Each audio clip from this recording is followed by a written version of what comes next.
Champions boat league വള്ളംകളി 2024 ഇന്ന് ആരംഭിക്കുകയാണ്. ഇത്തവണ സാധാരണ സംഘടിപ്പിക്കപ്പെടേണ്ട മാസങ്ങളിലല്ല സംഘടിപ്പിക്കപ്പെടുന്നതെന്ന് നിങ്ങൾക്കറിയാം.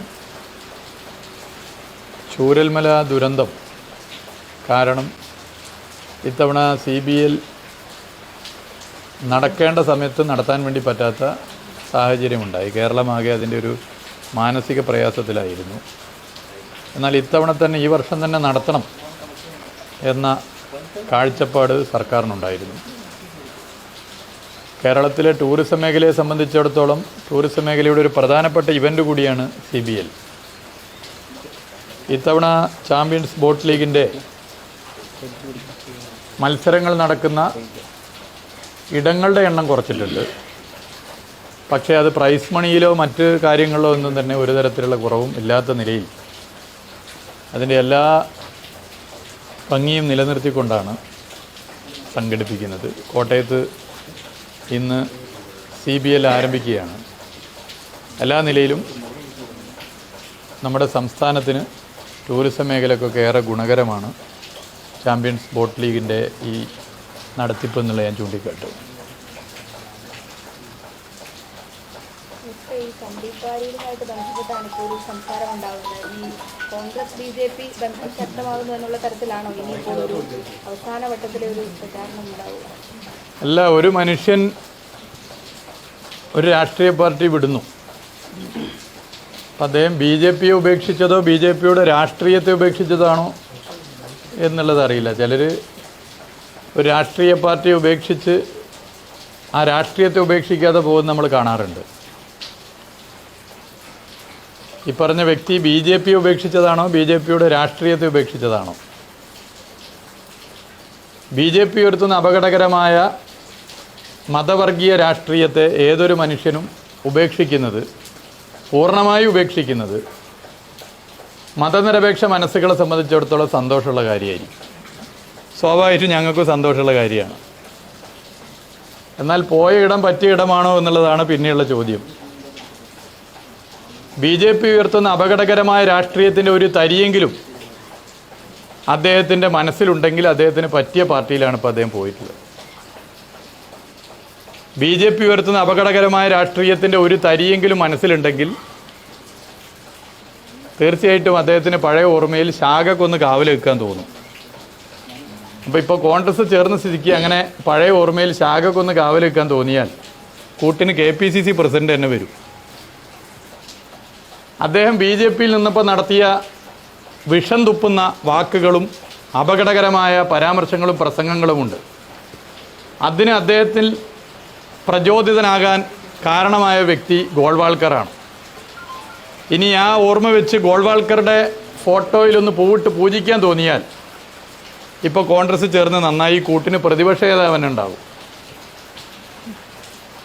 കോൺഗ്രസ്സിലുള്ളവർ ആത്മാർത്ഥമായി മതനിരപേക്ഷ രാഷ്ട്രീയം നിലനിൽക്കണമെന്ന് ആഗ്രഹിച്ച് കോൺഗ്രസ്സിൽ പ്രവർത്തിക്കുന്നവർ, BJPക്കെതിരെ ശക്തമായ നിലപാട് സ്വീകരിക്കണമെന്ന് ആഗ്രഹിച്ച് കോൺഗ്രസ്സിൽ പ്രവർത്തിക്കുന്നവർ ഇന്ന് കോൺഗ്രസ്സിൽ അങ്ങനെ പ്രവർത്തിക്കാൻ പറ്റില്ല എന്നുള്ളത് കൊണ്ട് കോൺഗ്രസ്സിൽ നിന്ന് ഓടി രക്ഷപ്പെടുന്നൊരു കാലമാണ്.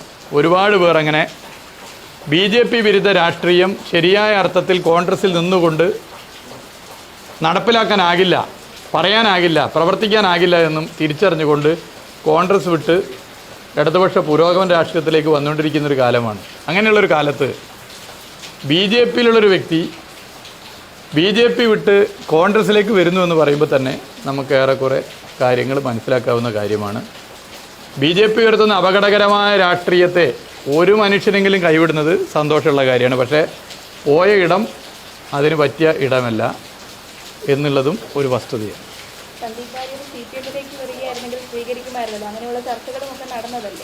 ഞാനീ പറഞ്ഞതിലെല്ലാം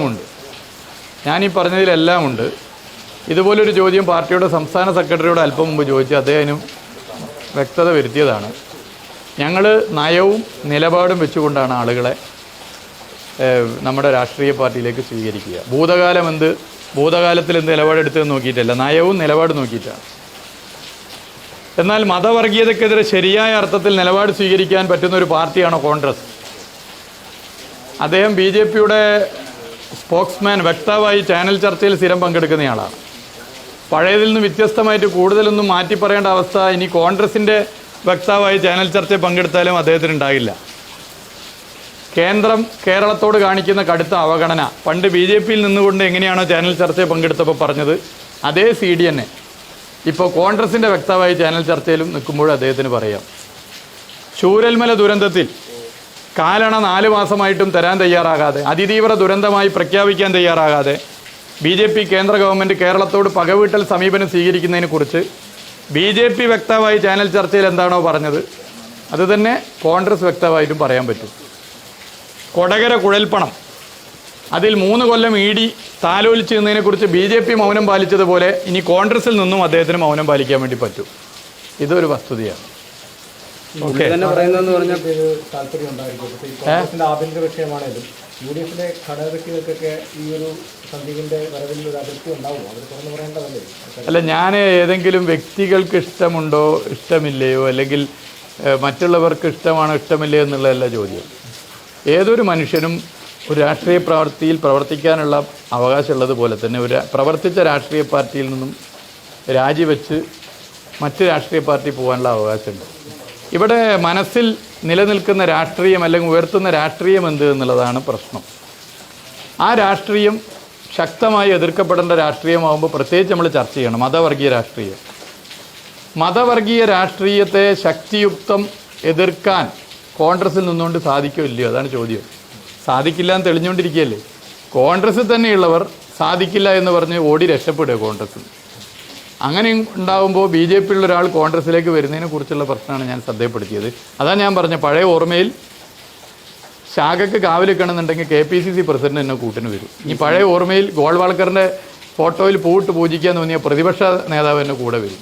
അതാണ് അതിൻ്റെ വസ്തുത. ഈ സന്ദീപ് വാര്യർ തന്നെ പറയുന്നതെന്ന് പറഞ്ഞാൽ കരുവന്നൂരിന് പകരം കൊടകര എന്നൊരു ഡീലുണ്ട്, അതുകൊണ്ടാണ് പാർട്ടിയുടെ ഉള്ള പ്രധാന കാരണങ്ങളൊന്നായിട്ടാണ് പറയുന്നത്. ഞാൻ അതിൻ്റെ മറ്റു വശങ്ങളിലേക്കൊന്നും കിടക്കുന്നില്ല. ഞാൻ പറഞ്ഞ കാര്യത്തിലെല്ലാം ഉണ്ട്. മിനിസ്റ്റർ, ഇദ്ദേഹം BJPയിൽ അതൃപ്തനായെന്ന് അറിഞ്ഞപ്പോൾ തന്നെ CPM സംസ്ഥാന സെക്രട്ടറി തന്നെ നേരിട്ട് അദ്ദേഹത്തിന് സ്വാഗതം അരുളുകയും അല്ലെങ്കിൽ അദ്ദേഹം നിലപാട് മാറ്റുകയൊക്കെ ചെയ്യുന്നാൽ ഇവിടെ CPMൽ ഇടമുണ്ട് എന്ന് പറഞ്ഞ ഒരു വ്യക്തിയാണ് ദിവസങ്ങൾക്കിപ്പുറം കോൺഗ്രസിലേക്ക് പോകുന്നത്. അപ്പോൾ അല്ല, ഞാൻ പറയാം, സംസ്ഥാന സെക്രട്ടറി അതിനെക്കുറിച്ച് നേരത്തെ പറയുന്നത് ഞാൻ കേട്ടു. ഞാൻ ഇപ്പോൾ യാത്രയിൽ വരുന്ന വഴിയിൽ സംസ്ഥാന സെക്രട്ടറി പറയുന്നത് കേട്ടു.